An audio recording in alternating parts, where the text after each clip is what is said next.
This show is part of the Head Stuff Podcast Network. Welcome, gather round the fireside and listen to a tale of Fionn Mac Cumhaill, Deirdre of the Sorrows, Grania Whale. From giants right down to fairies, of both the drooping and solitary, and those who are sometimes scary. Anything goes by the fireside. Yeah. Fireside, the Puka Fireside, the Marrow Fireside. Kings and queens fighting heroes, don't you run from the fun, there's no need to hide. Sit by the fireside.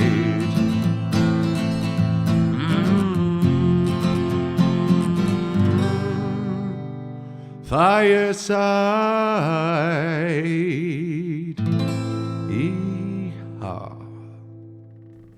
Hello and welcome to Fireside, the Irish storytelling podcast. Each episode of Fireside, we take a story from folklore or mythology, we retell it, have a chat about the tale itself and about the craft, culture and history of storytelling. My name is Kevin C. O'Lahan. I'm your host and your Fireside Bard. Welcome to episode 190 of Fireside. Today on the Irish Storytelling Podcast, we have one final tale for the moment of Fionn Mac Cumhaill and the Fianna of Éire. It is Fionn Mac Cumhaill and the Great Chase. But first, a very big welcome to any new and indeed any returning listeners. If this is your first episode of Fireside, you're more than welcome to give this a go. You don't need any context for this episode, really, I don't think. But if you enjoy it, see what we've been building up to in the preceding weeks, months and years of Fireside as we build ever on further to our 4th anniversary. And if you're a returning listener, whether it's been recent or all along, thank you so much for your continued support. All the ways you can support this podcast: normally you can spread the good name of Fireside by recommending it. You can share it on your story on social media of episodes that you're listening to. All of those really, really do make a difference. You can support it in other ways. You can support it by buying my poetry book, Garden Sea, in paperback from the Head Stuff website, or and Kindle version instantly from Amazon. Both links are in the description below. That's my personal favorite way of you supporting, because that's my favorite thing to be sharing out, is Garden Sea, my neo-myth of home built around the folklore, history, religion of Ireland in my experiences growing up here, and written between here and in the east coast of Ireland and the west coast of California, of the Garden Sea. If not that, you can support the podcast directly at Headstuff Plus by joining for Headstuff at headstuffpodcast.com, link in the description as well. Wherever as little as €5 a month, you can gain access to bonus material, not just for Fireside, but for all of the podcasts on the Headstuff Podcast Network, and more. There are of them constantly growing each and every month and each and every year. So that is all that now. Here we are, episode 190, 10 away from 200 and our 4-year anniversary. It's an incredible thing to be. It's another, every time it's a little milestone, and this actually coincides very nicely with, we just reached 500,000 listens over on Audio Boom, which, depending on your frame of reference, may not seem like a lot, but like it is still 500,000 people, and 500,000 times that this podcast has been listened to, which I think is an incredible thing, and I'm very, very proud of it. And thank you, each and every one of you, for listening, because naturally there wouldn't be a Fireside still without you still not listening. So thank you so much. This episode is coming out a day late. I apologize for those who wait for it to come out on the Wednesday. I'm still in Ireland. I've been gigging quite a lot recently. I've had 11 gigs in a row, which has been great. It's been great to be back, and back doing some things here that I really, really love. I've been working on the Dublin literary pub crawl again, which is a job I've had for years, but I hadn't been on it in nearly 3 years, even since before COVID. And it's just a great thing to do, or take tourists around to the various haunts of old great Irish writers and perform pieces of their work. And so chatting about Joyce and Beckett and Wilds and Brendan Behan and Van Boland and all of them and performing their work is a really, really lovely way to see Dublin, and I really, really adore doing it, and I've never appreciated it as much. And between that and I've also been playing music gigs in the Temple Bar and in Johnny Fox's. So it's been great, but it's been quite a long block, and it's been a huge, huge strain on my voice. My voice still isn't 100%, but the other day it was nearly totally gone when I had to work as well. So I wanted to even wait the day longer to record Fireside just so that my voice was a bit better. And I'll record 2 of these in the go as well. So next week's will come out on time, and hopefully everyone after that, because I never even like it to be a day late where at all possible. But thank you for your patience if you were waiting. The story for this week is probably the final story we will take, certainly for the moment. I think I've more or less exhausted John Hawkins Simpson's adaptation of Poems of Uiscin Bard of Éire, which is the link is in the description as well to a digital version if you want to check it out at all yourself. This is a very self-contained tale, which is great because some of the more other ones relied on listening to other ones and reading other stories, and they were more continuations. But this is quite isolated, and this was a really, really nice one, and a nice one to have as a rounding, as a decade episode of a 190. We will chat more about it, of course, afterwards. But this is Fionn Mac Cumhaill and the Great Chase on Fireside.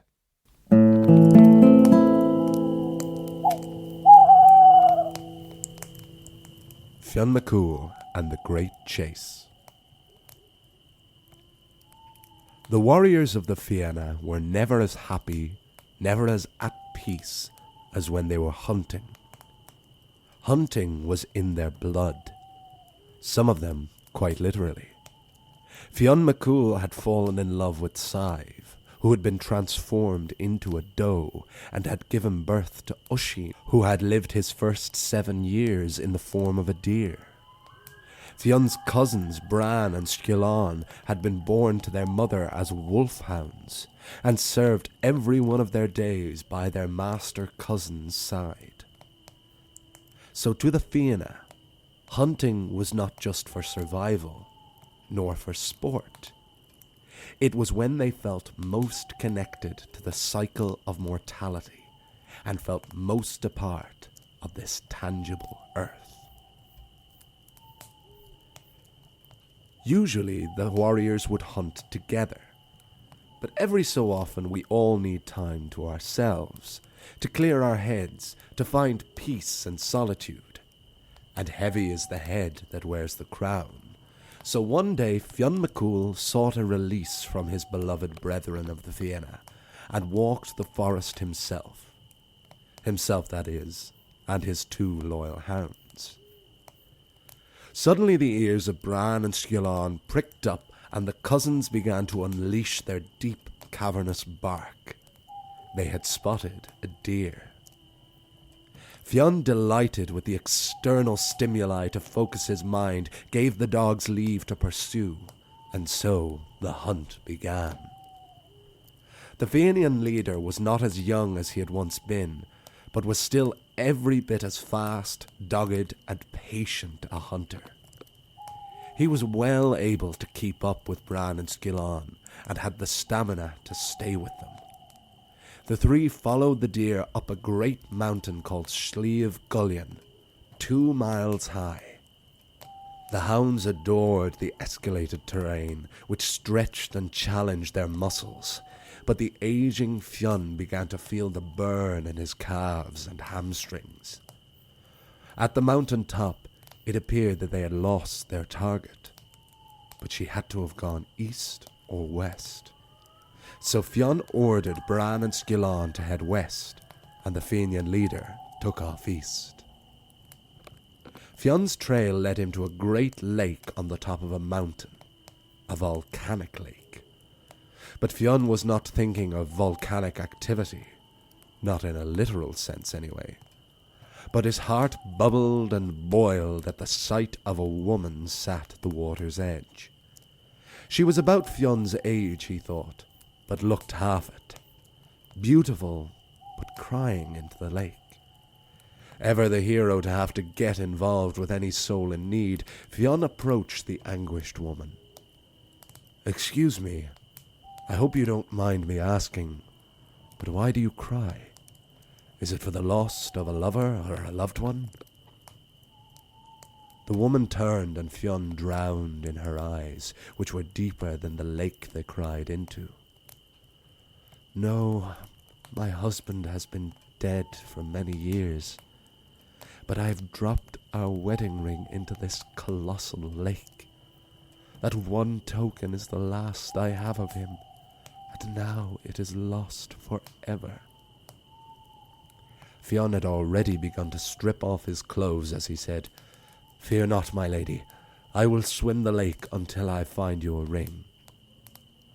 Fionn could have sucked his thumb, which gave him all the knowledge of the world, but often that sucked the excitement and unpredictability out of human life.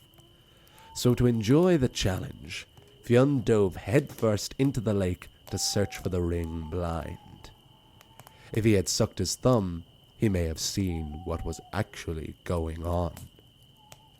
5 times Fionn Mac Cumhaill swam around the lake of Slieve Gullion, to no avail. He had the lungs of a seal and could dive down deep for lengthy periods of time underwater. Finally, in the deepest, darkest part of the lake, Fionn saw the faintest glimmer of gold. With one final gasp of breath, the Fenian leader dove and kicked his way to the lake floor and retrieved the fateful ring.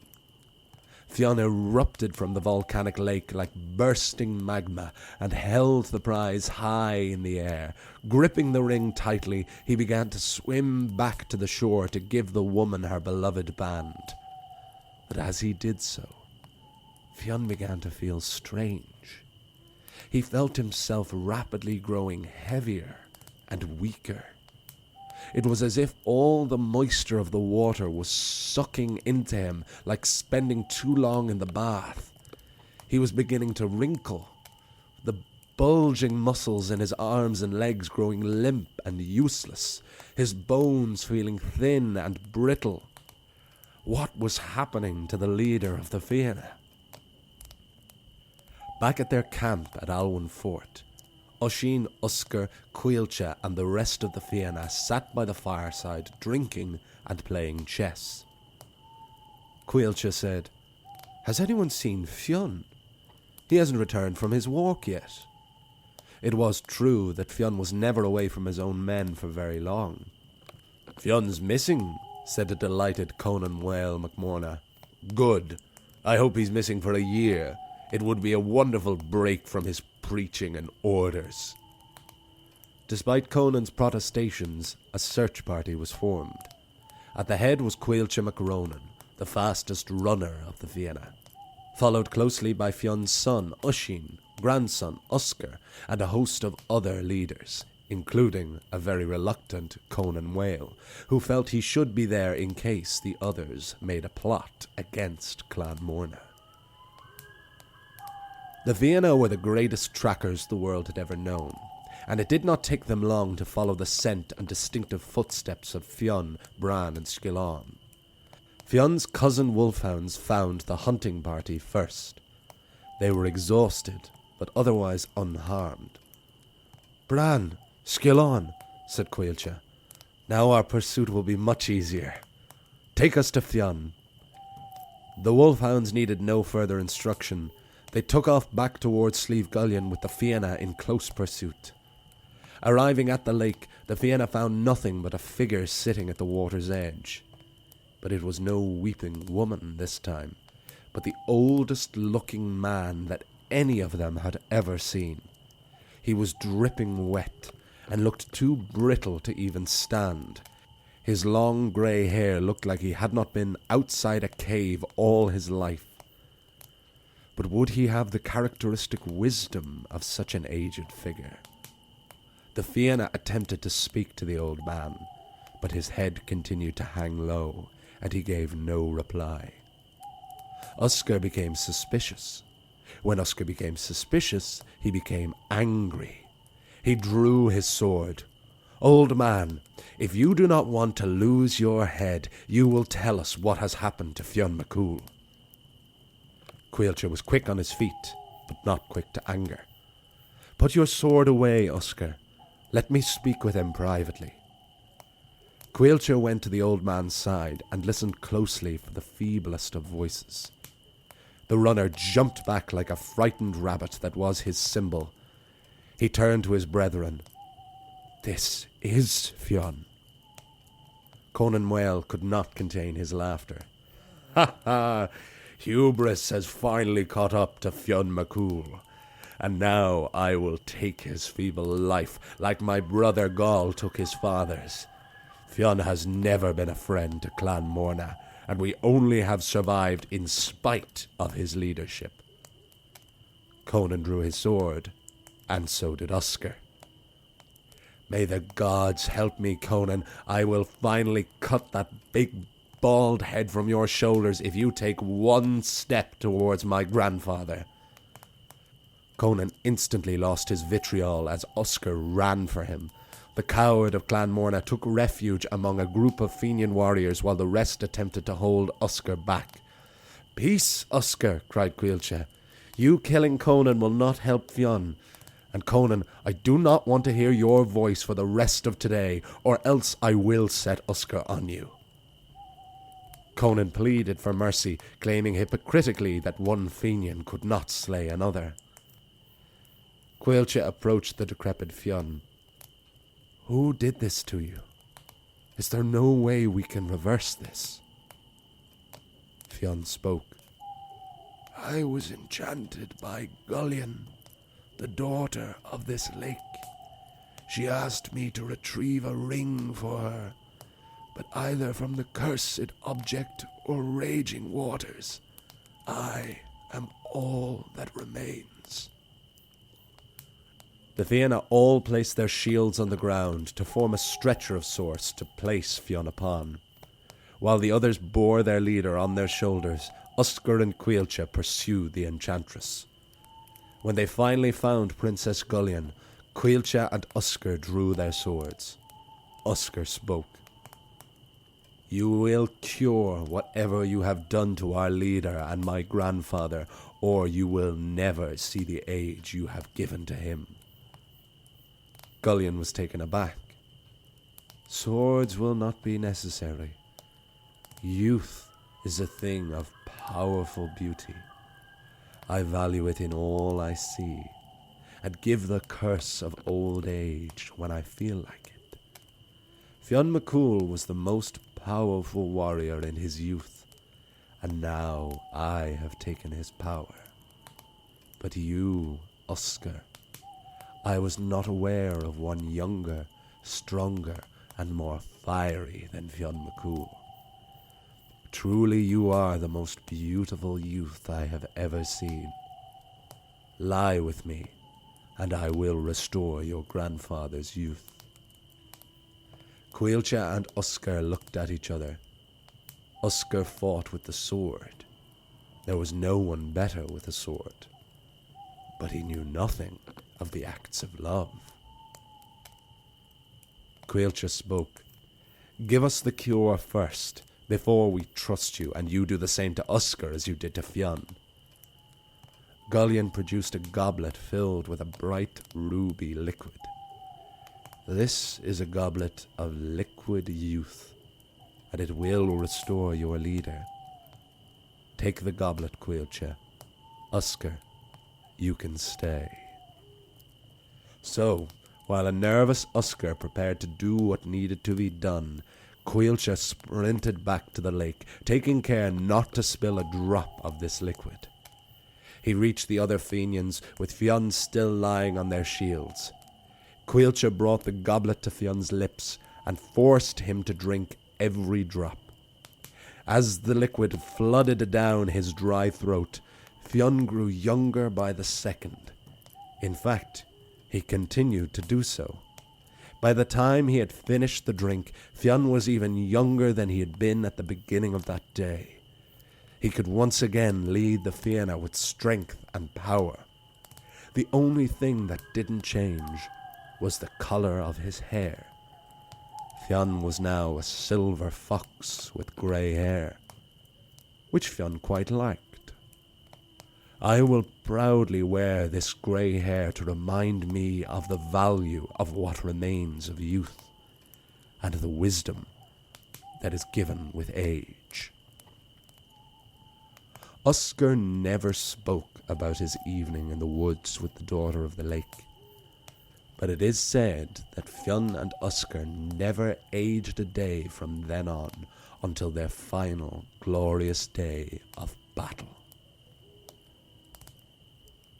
To be continued.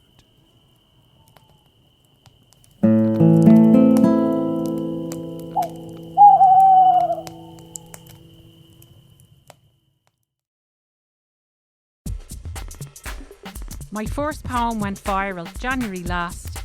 I wrote a book and now I host a podcast.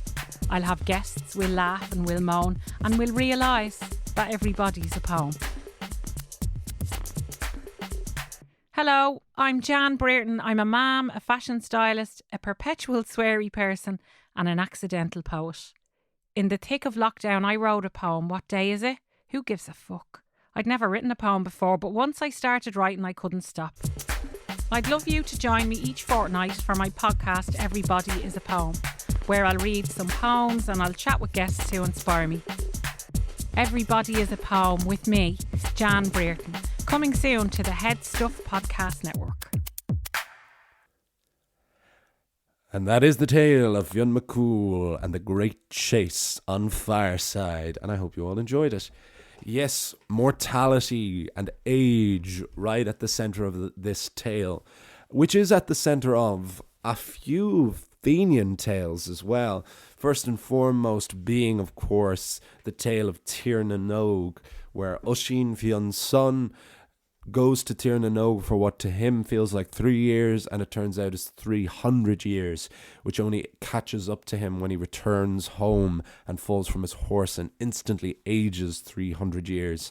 And in fact, most of these John Hawkins Simpson stories are, as I've said in other episodes, are narrated from the 300-year-old dying Oisin to St. Patrick in a recently converted Christian Ireland, in which there really is something to their constant bickering. It's written as dialogue, almost like a play, and there's a bickering back and forth between Patrick and Oisin about whether or not Oscar and Fionn were greater than Jesus and who would win in a fight, basically.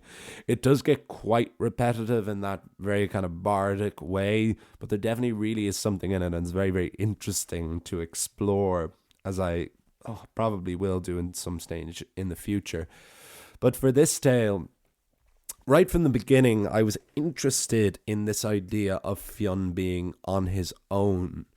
Because Fionn, particularly when he's older, he is one of the few heroes who we really experience at every stage of his life.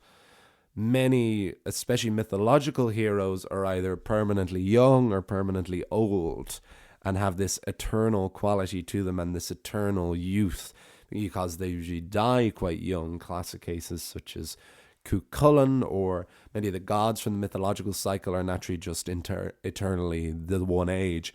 But Fionn, we hear about his birth, we hear about his childhood, his adolescence, his young adulthood, his marriages, his aging, and we hear about his death, or whether or not he ever did die, or whether him and the rest of the Fianna do lie in wait. But Fionn's age is always central, or if not central, it's always a theme throughout these tales. And so with this story, I was interested that Fionn was on his own as this older leader and this man coming to terms with his own mortality.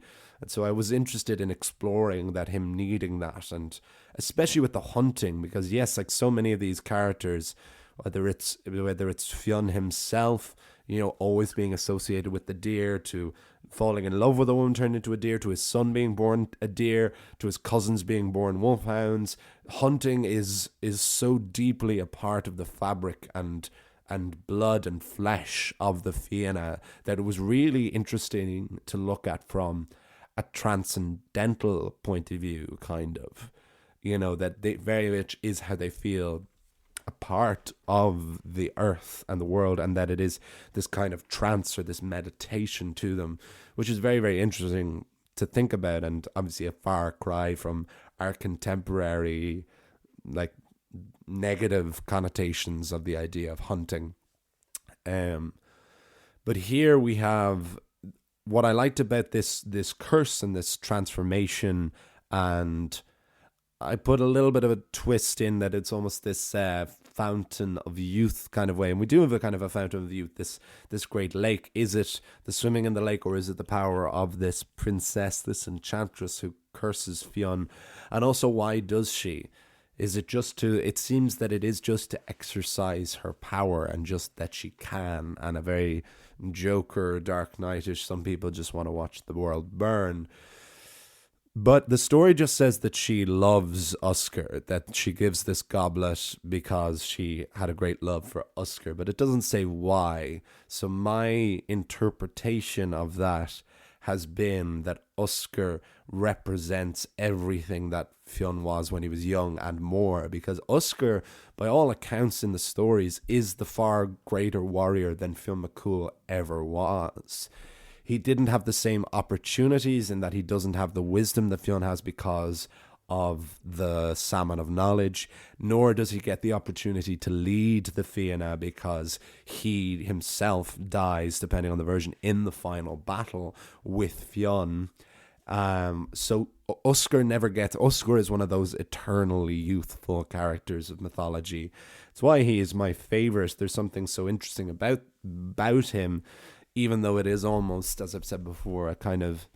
He's almost one-dimensional in his perfection, but especially with these John Hawkins Simpsons versions, it's allowed me to really explore the characters so much more and just give them beats. Like, I love this constant comic refrain of any time anything's going bad with the Fianna, Conan Whale is delighted and Oscar tries to kill him. And we have this real Cartman and Kyle in South Park, to draw another crude reference, where Cartman is always threatening to beat up Kyle, and then once or twice they do, Kyle very lightly knocks him on the chin, and Eric starts crying or starts screaming, and this is their constant back and forth, and that brings a real truthful levity to these tales of this constant war between Oscar and Oisin, or Oscar and Conan, and draws light to other moments, such as when Oscar isn't very nearly defeated by the Green Blade, which we had a couple of weeks ago, Mergoch and the Green Blade, or like fighting the King of Cats. It is Conan calling to him, asking him to get up and telling him he can't go down like this. That is one of the things that fills Oscar with courage. His greatest rival in the Fianna, and the one he has the least amount of love for, being the one who stirs him on, because Conan knows that Oscar is better than any of them.